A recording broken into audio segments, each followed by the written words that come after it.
the shit out of her. Right in front of... What'd you slap her for? What'd she do? Horrible Anime Dads by CJ the Champ. Hit that subscribe button. Follow me. Dads. They're either great and support their kids, and they are mostly there to protect and guide their child down the right path, to make sure they can have the best life they can possibly have. Or they're an absolute deadbeat bum-ass nigga But you're back. Word. who hates their kids and should have never had the right to reproduce. And when it comes to anime, I don't know what it is, but 99% of these niggas can't raise a kid for.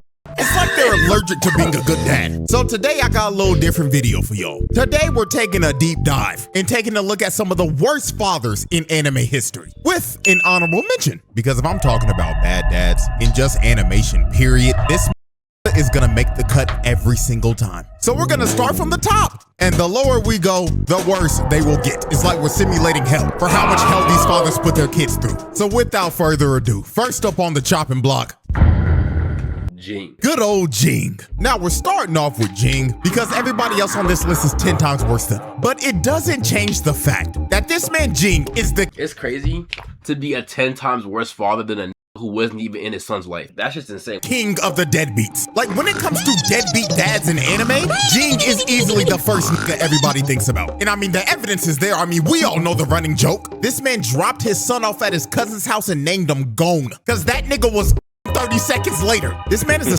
stereotypical dad that went to go get milk and never came back. Nah, Jing's so black, bro.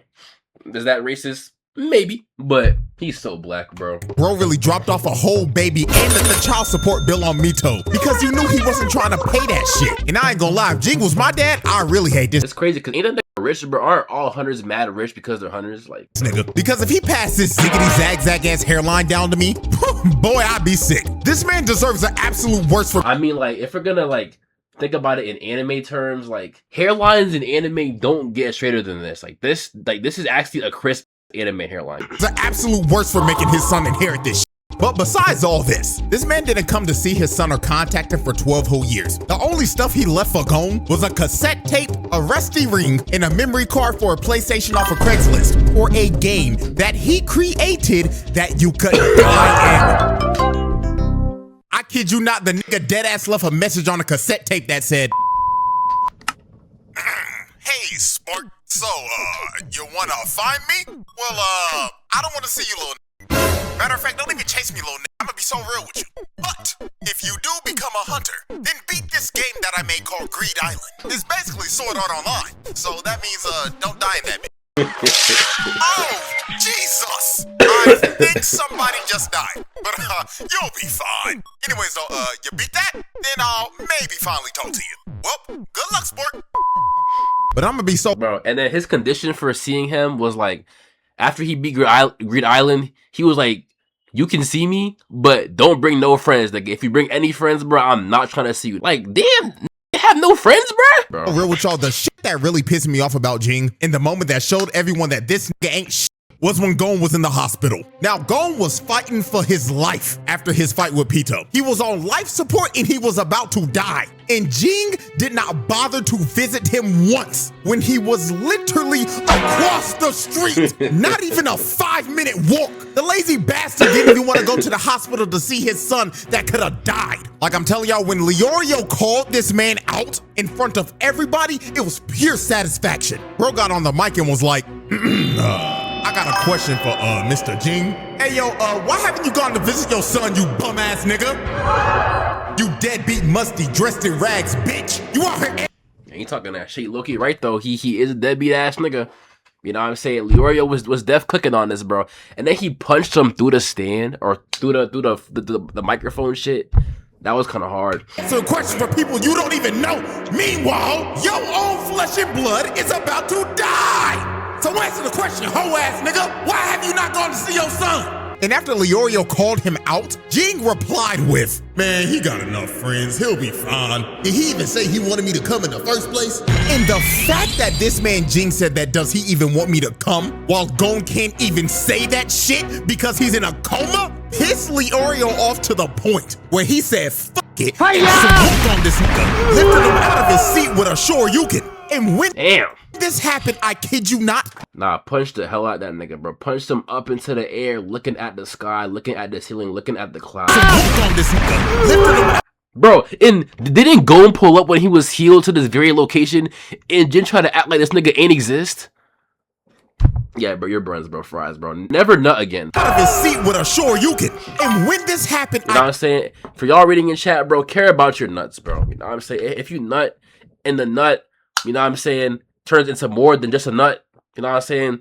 Care about your nut, nigga. You know what I'm saying? Like, when I have a kid, I'm referring to my son as my nut, nigga. No bullshit, nigga. No, that's kind of crazy. But, you know what I'm saying? Like, care about your nut, bro. Kid you not? Everyone in the room cheered because they all knew that this nigga was a bum. Everyone was happy when Jing got laid out. And then the icing on the cake of Jing just being a deadbeat is when Gon woke up and was so happy to see his father. This man was crying and was so happy to see his dad. And look at this man's face. Is this the face of a man that wants don't give a damn to see his son? Hell nah! He thinking in his head, damn, do I have to actually be in this little nigga's life now? Man, I gotta pay child support now? Oh my god. And when Gon left and said, the condom must have fell off. Yeah, not gonna lie, bro. There's no way Gon's playing. There's no way like he planned to have that nigga. Like he cracked some John one day because he was horny and like, you know what I'm saying, like either broke or he just ain't bring it thinking nothing was gonna happen.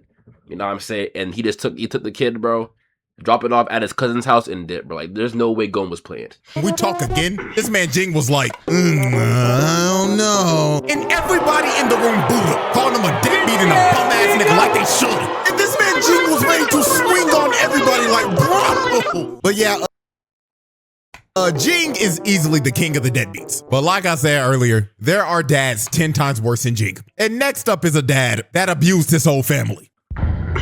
Endeavor. Oh boy, Endeavor. Endeavor is a great hero, but my God, he was a terrible father. Now, I will say this, Endeavor, without a doubt, is the... If you had no ice powers, bro, that nigga was not jacking you, bro. If you couldn't low-key be the Avatar, but not really, that nigga was not jacking you, bro. That shit crazy. Most improved father. All that anger and malice just to be second to All Might his whole life, bro. Until All Might fell off. Tragic. On this list. He's actually trying to do better. But the way he was moving before his whole redemption was awful. This nigga was a piece of shit that mentally abused and broke his entire family apart. And this was all because he was a hating ass nigga. You see, Endeavor was obsessed with trying to be better than All Might. So when he finally came to the realization that All Might was just better than him and it was just a skill issue, he decided, if I can't be better than him, then I'll make somebody better than him. So this man went out and bought a wife so he could make a... Wait, he bought his wife? And then you abused your family? Nigga? Fries, bro. Hybrid. All that to still be second his whole life to All Might, bro. All Might falling off, that shit don't count. He was second his whole life, bro. Baby with her that would have his flame quirk in her ice quirk. He wanted to make a little half-breed avatar. And the first child they had was Avatar. Toya, aka Dabi. Now, Dabi inherited a strong version of Endeavor's quirk, but his body couldn't handle the heat because his body was physically built to resist the cold because of his mother, not heat. So Endeavor considered Toya a failure, so he continued to have more kids. He had Furumi and Natsuo, and guess what? They didn't live up to the hype that Endeavor wanted. So then he tried one last time, and he finally had a baby that had both quirks, and that was Shoto. And when Endeavor finally had Shoto, he was so obsessed with them, he just gave up on all of his other kids and told them not to be heroes. I mean, this nigga straight up told Toya in the nicest way possible. Listen here, son, not gonna lie, gang, you ain't got what it takes. You can't be a hero. You can't be better than All Might. Just give up. And this was the start of this family just breaking apart, because after Endeavor told Toya this, he straight up tried. Yo, nah, actually, it's not funny, but like it's fictional, so it's funny, but that's not funny at all. To swing on baby Todoroki. Damn. So after Toya tried to swing on his baby brother, Endeavor straight up told his wife, keep Shoto away from the other kids and don't let Toya out of your sight. So this is when he just started to neglect his other kids. And the only kid he cared about was Shoto because he was his perfect creation. So he put Todoroki through some hellish training. Like he was beating this little nigga's ass. And when his damn, bro. And then he like smacked the mother too, bro. Yeah, he really is just a bastard. He's weird, bro. No cap. Mother came in to try to stop him. He just hip slapped him. Damn. in front of his kid. Strong ass slap, nigga. Relax, bro. And this wasn't even the last time he hit his wife, because one day Toya came back to his dad. Y'all can lie, bro. That nigga's socks is trash, bro. Nigga got no Nike Elite socks, nigga. No Adidas socks, bro. Just straight, gray, dirty ass socks, bro. And told him, oh my God, Pops, I've been training right. And not gonna lie, gang, I think I understand it now. You should come watch me, Dad, please. And when Endeavor heard Toya was training again, he went to his wife and slapped the shit out of her. Right in front of What'd you slap her for? What'd she do? Yo! his kids and started yelling at him. Bro, niggas get all big, brolic, and strong and just start smacking, doing anything, bro. Nigga just start hitting anything, bro. We get it, nigga. You're big, nigga. Fuck, bro. And this was the start of Todoroki's mom's mental health just declining, because every time she looked at her kids, she saw Endeavor. And this led to Todoroki's mom throwing boiling water on Todoroki's face, giving him the Zuko scar because she straight up snapped and tweaked out because she couldn't even see her kids the same. Her mind was broken. So he straight up threw her in a mental insane asylum. And then since he completely neglected Toya, Toya went up in the woods thinking his dad was coming. And when imagine if Endeavor was an alcoholic, he would have slimed out his whole family, bro. He would have burnt down that whole shit, bro. And shit would have been for us. Tragic. he realized he wasn't, his emotions took over and his flames became out of control. And it ended up starting a goddamn California forest fire. Mans burnt down the whole forest and Endeavor thought his son was dead. Just for all for one, to find his son who was burnt to a crisp and make him a whole supermax supervillain. Nigga turned him into a D1 tweaker. So yeah, this man Endeavor mentally and physically abused his entire family and pushed them to their breaking points. All because he was a hating ass nigga that wanted to surpass All Might. But it's crazy, bro. You see how far hatred can go when it's not contained. Now, it is good to hate sometimes, but it needs to be contained, bro. Genuinely tragic, bro. you see, Endeavor is not the only father that we're covering today. That was a firebender and caused their son to get half their face burnt off. Because now it's time for our honorable mention.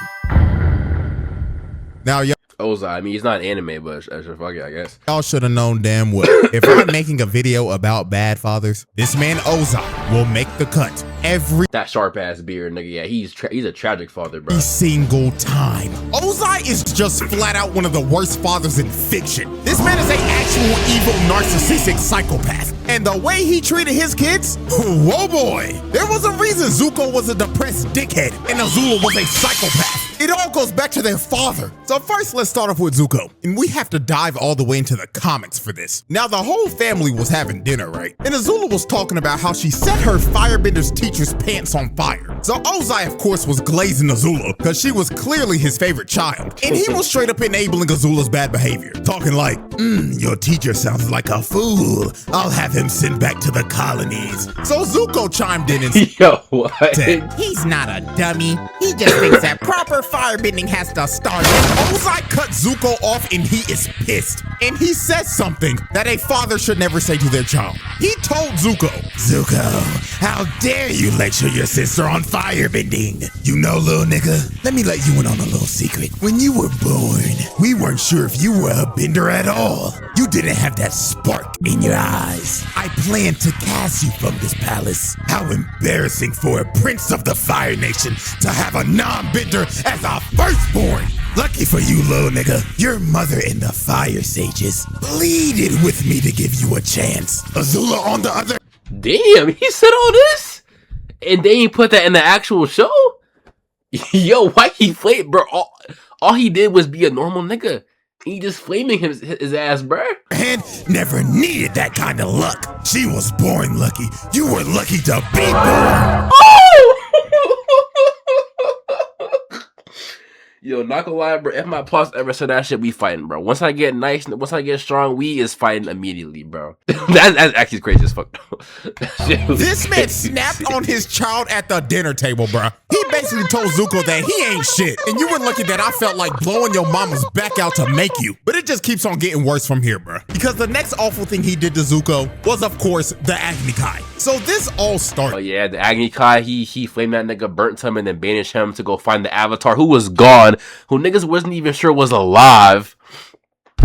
Like, damn, bruh. So this one general came up with a plan that would have an entire division of new Fire Nation recruits be used as bait to distract the Earth Kingdom's forces so a better division could attack from the rear. Now obviously this plan is terrible because they're literally throwing new recruits out there to die. So Zuko spoke up and said that this plan was straight garbage and you're sacrificing and betraying loyal soldiers of the Fire Nation. And when he said this, all the generals just stopped and looked at this nigga because Zuko spoke out of line when he wasn't supposed to. So Ozai saw this as disrespect to the general, and the only way to settle this was an Agni Kai. So Zuko thought that he was going to be dueling the general, but when Zuko turned around and saw his opponent, it wasn't the general, it was Ozai. Because Ozai thought that it was disrespectful to him because Zuko ran his mouth in his war chambers. Disrespectful to him, and nigga wasn't even talking. So Zuko was pleading to his dad like, "Dad, please, I'm sorry. I didn't mean it as disrespect." But Ozai was like, "Stand and fight, Prince Zuko. Don't be a bitch. Stand up and fight." Don't be a bitch. Not a voice is funny. For your honor. So Zuko refused to fight Ozai, and Ozai proceeded to burn half of his face off in front of a live crowd. Bro, that dude right here, isn't that General Zhao, bro? Zhao, something like that. Bro, I hate him so much, bro. His sideburns, his ass, bro. This nigga got straight, strong ass sideburns, but no beard, bro. In front of a live crowd. And then after he gave Zuko his scar, he banished him and forced him to have this ugly ass a bald ponytail that nobody should ever be forced to have, and told him, "Don't come back till you find the Avatar, who has been missing for over 112 years, like, bro. Like, he just didn't jack him, bro. I ain't gonna lie. To go find the Avatar who's been MIA for over a century, for longer than this nigga's dad has been alive? What? In 12 years. Ozai was basically telling him, "Don't ever come back, little nigga. And the only way you're coming back is if by the grace of God you get lucky to find a little bald nigga that has been frozen for over a century." Now let's move on to Azula. Ozai made Azula do all of his dirty work. This man just sat on his throne the entire series. And yo, one thing I always questioned about kings and like anime and shit, and maybe real life too, is do they get this R farm on their fucking throne all day, bro, and that's it, bro? Because if they're not out fighting niggas or in like a battle, they're always just sitting on their throne, just aura farming all day, hitting these. Like, does that not get boring, bro? I could never jack being the king, bro. That shit is not me, bro. Sent his 14-year-old daughter to take over the entire Earth Kingdom while he just sat there and didn't do shit. Then he took Azula's plan for Sozin's comment that she made and straight up left her out of it. Nigga said, "You can stay here and be Fire Lord while I can burn the world." And when he left his daughter to be Fire Lord, she went off the deep end and spiraled into madness while this nigga was having the time of his life burning the entire world. Ozai, without a doubt, is one of the worst fathers of all time. The fourth Kazekage is easily the worst Yes, dad. bro. I'm so glad he brought him up, bro. I made a worst anime dads video too. The worst dads in anime history, 210K views 3 years ago. December 9th, 2022. Bro, I did not bring up Gaara's dad, bro, because I didn't realize, like, I knew he was ass, but he's actually much worse than I thought. He got revived and was shocked that his son actually made it in life and was pissed off. In the Naruto series, and is just flat out one of the worst dads in anime history. This motherfucker ain't shit. He had Gaara living one of the worst childhoods of all time. Nigga had his son depressed 24/7. It made him start his emo phase at the age of 6. Like, there was no wonder Gaara was a uncontrollable D1 crash out in the first part of Naruto. It's because his dad ain't shit, and he tried to make him a weapon of mass destruction as a baby. You see, Rasa did some shit. You see, the Hidden Sand was struggling financially because we're broke, and they were in desperate need for a weapon of mass destruction. So Rasa ended up conceiving Gaara for the sole purpose of sealing the one-tailed beast inside of his unborn child so he could make him a Jinchuriki and weaponize him. Now, since Rasa tried to seal a tailed beast inside of his unborn child, this ended up leading up to Gaara's mother dying in childbirth. So off the rip, not even a day into the world, Gaara was made a weapon of mass destruction and lost his mother fresh out the womb because of his father. The little nigga was set up for a life of hell. Yo, How the hell is he a newborn baby with the full head of hair already? That's not how that works, bro. A weapon of mass destruction and lost his mother fresh out the womb because of his father. The little nigga was set up for a life of hell, and Rasa knew this shit. I mean, Gar couldn't even sleep because Shikaku was always whispering to him, "Yeah, little nigga, fall asleep, I dare you. The moment you go night-night, I'm taking over your body." Oh yeah, he tried to kill his son 6 times. Damn! And I'm blowing. How you feel to kill a little ass kid 6 times? This bitch nigga trash. Do it, little nigga, I dare you. And of course, since he was a Jinchuriki, just like Naruto, everybody in the village was scared of him and stayed away from him. And Rasa let it happen. He didn't do shit about it. He just let them ostracize his son. And bruh, he did not let Gar have fun at all. This man was the no fun police. He would play outside with Tamari and Kankuro, right? And they were just doing normal things. They were just building sand castles and shit and just having a blast. But then here came Mr. My Son Can't Have No Happiness. His bum ass didn't even say a word too. All he did was look at Tamari and Kankuro and shake his head. No. Yo. Stop playing with that nigga, even though he's your little brother. Get away from that freak. So Rasa didn't even allow Gar to play with his siblings. He just straight up neglected them and wanted them to be alone 24/7. But you see, the absolute worst thing Rasa ever did to Gar was making the only person that cared about him try to kill him. You see, Gar had a great relationship with Yashimaru. He was his caretaker and also his uncle, and he deeply cared about Gar. He was the only person that showed him any type of love in his life. So guess what this nigga Rasa did? He told Yashimaru, "Yo, twin, I want to test my 6-year-old son to see if he'll crash out or not. So do me a favor and go try to assassinate that little nigga. And also tell that little nigga that his mother never loved him. I want to see if he'll go berserk. And if he does, he's a failure of a Jinchuriki." So this nigga sent like, Gar's what, uncle bro? And that was actually his thought process too. What's wrong with niggas? to try to assassinate him. So when Yashimaru pulled up on Gar, he had on a mask covering up his identity. So Gar didn't know who it was. So Gar immediately Nah, bro, fry that nigga, bro. I ain't gonna lie. and crushed him like a bug. So after Gar swatted him like a fly, he went over to his body and saw that it was Yashimaru. And Gar was sick to his stomach because he basically just murdered the only person that cared about him. And the only person that cared about him just tried to assassinate him. And with Yashimaru's last breath of life, he has to lie and tell Gar because Rasa's watching this shit. "Gara, I was ordered to kill you by your father. And deep in my heart, I always hated you, Gara. And you know who also hated you? Yo mama, nigga."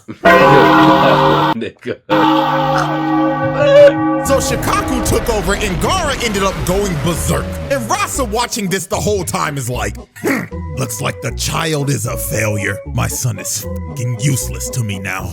Like, you dumbass.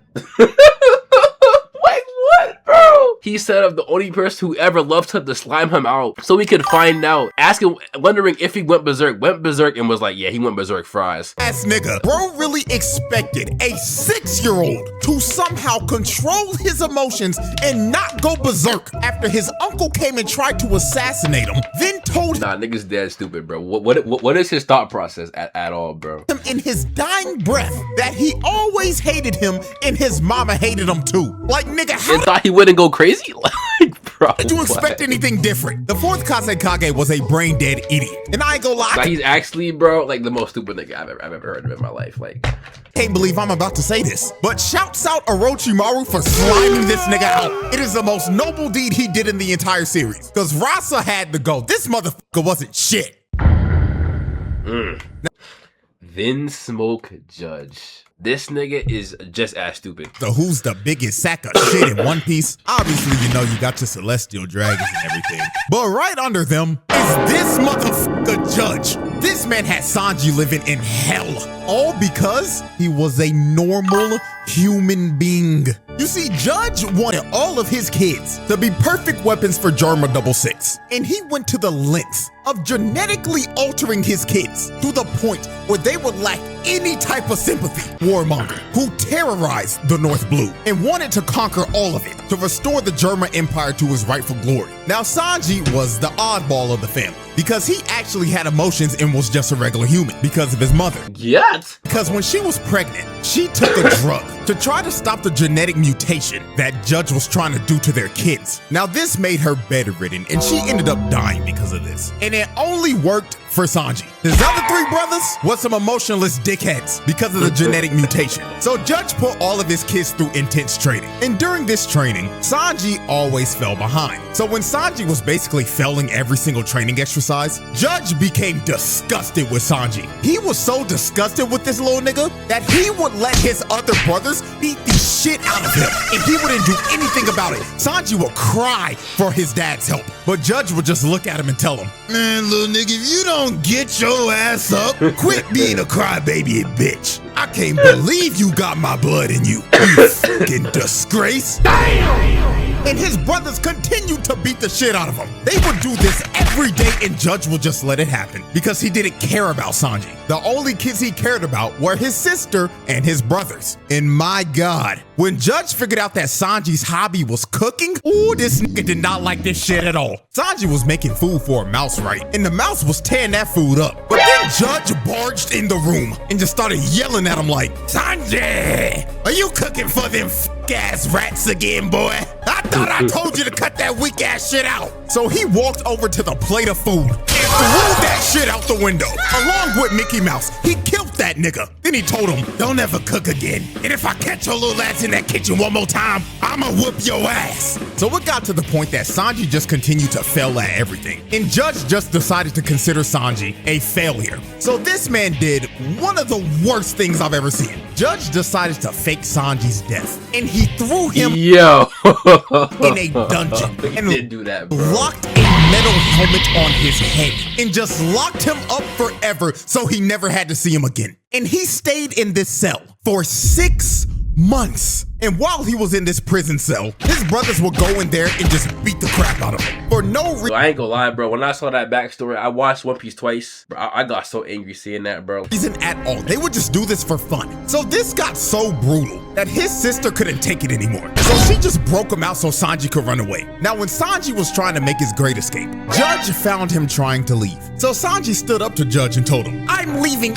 Yeah, nigga ain't give a damn that he was leaving. Oh, nigga, and there's nothing you can do to stop me. And Judge nigga was like, okay. Just looked at him and said, okay, don't hit your head out the door, little nigga. I don't care what you do, I'm gonna be real with you. But before we part ways, let me tell you this. Never tell anybody that you are my son, because you are the only stain on my legacy. So Judge let Sanji run away because he couldn't give a damn about him. And Judge didn't see Sanji again for 13 whole years. And the next time he saw him, he tried to use Sanji to marry him off to one of Big Mom's daughters. Yo, her nose is big as hell, bro. Like, her nose might genuinely be bigger than my arm, bro. Shit. Bro didn't see his son for 13 years, and the first thing he tried to do was use him for a diplomatic marriage. And to make sure he couldn't leave, he put these handcuffs on him. And if he ever tried to take them off, he would blow his hands off so Sanji could never cook again. So after the whole cake arc and the Straw Hats rescue Sanji, while the Straw Hats were leaving, Judge saw Sanji on the Sunny. And the last thing he wanted Sanji to hear before he left was, Sanji! I just want you to know something before you leave. You still ain't shit, and you'll never be shit.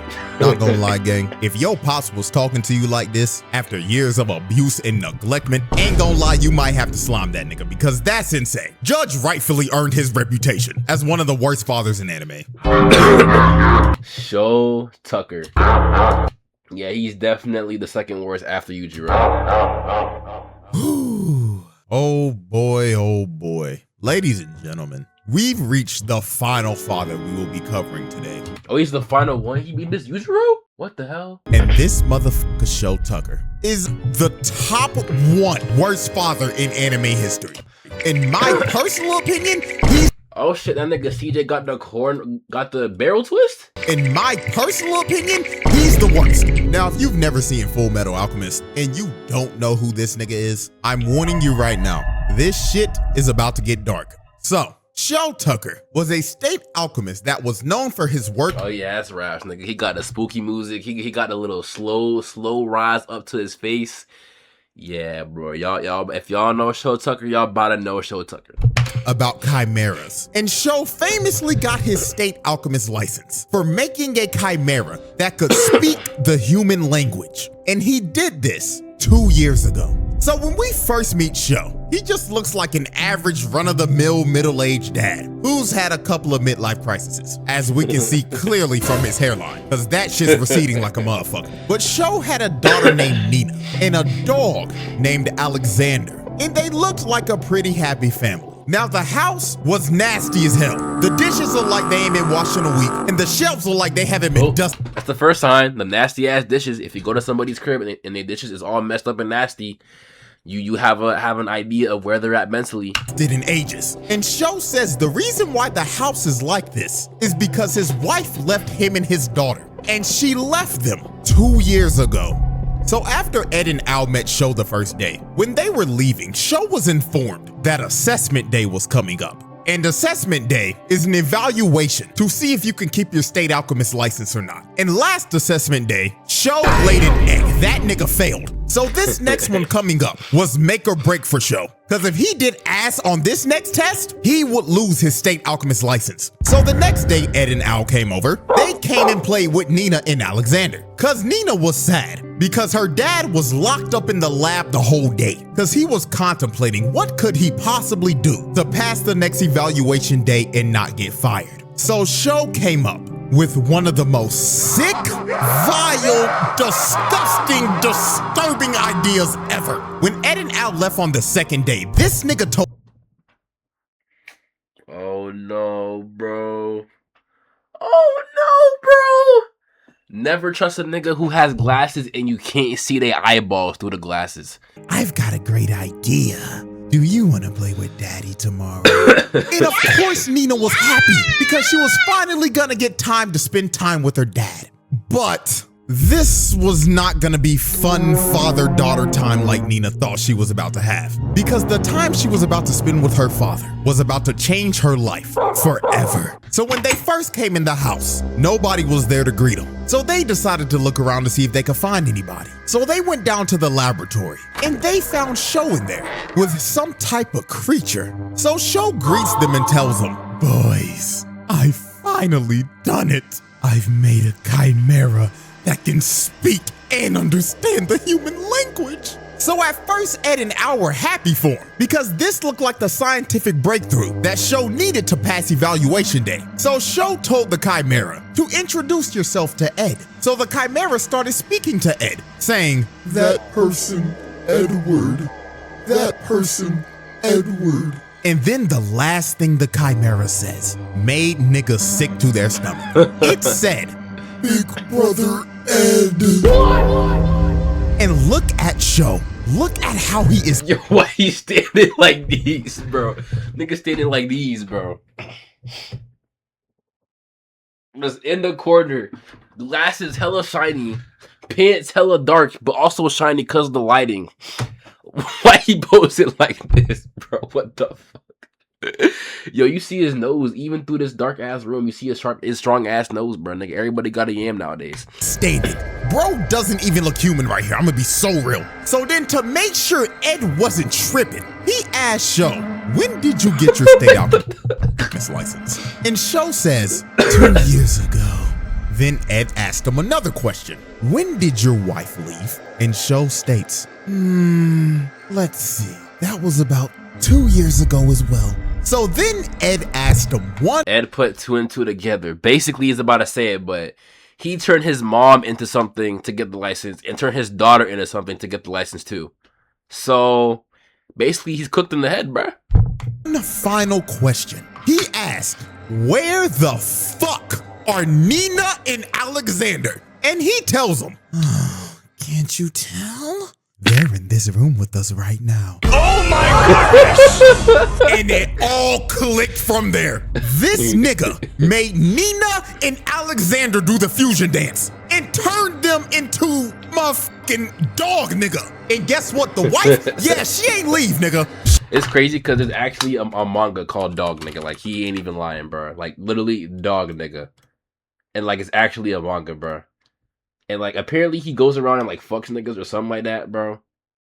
Something like that, bro. Very interesting manga. I haven't read it, but Yeah, bro. Shou turned her into a chimera 2 years ago. That's how we got a state alchemist license. So Ed slammed Shou on the wall, and Shou didn't even feel bad about it. This crazy bastard was all smiles and was just saying, oh, this is just human evolution. This is progress. So Ed starts beating this nigga's ass. He punched Bro for about 30 seconds straight, and he was going to kill him. And I ain't gonna lie, he should have killed the nigga right here. But Al stopped him because... I mean, he did die to Scar, though, so... Nina Xander was still watching him the whole time. And she was telling him, Big brother Ed, are you Ed beating up Daddy? So Ed stopped because it was just too much, bro. And this pathetic bastard Shou was so delusional after getting his ass whooped. Bro was saying, I did it.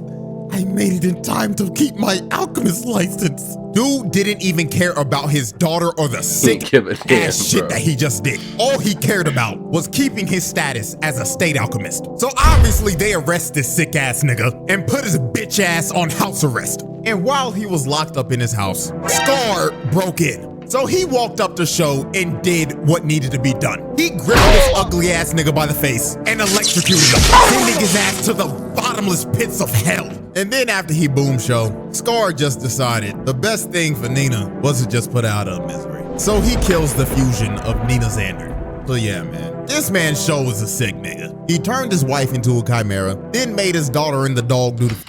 Genuinely sick, bro. Genuinely sick.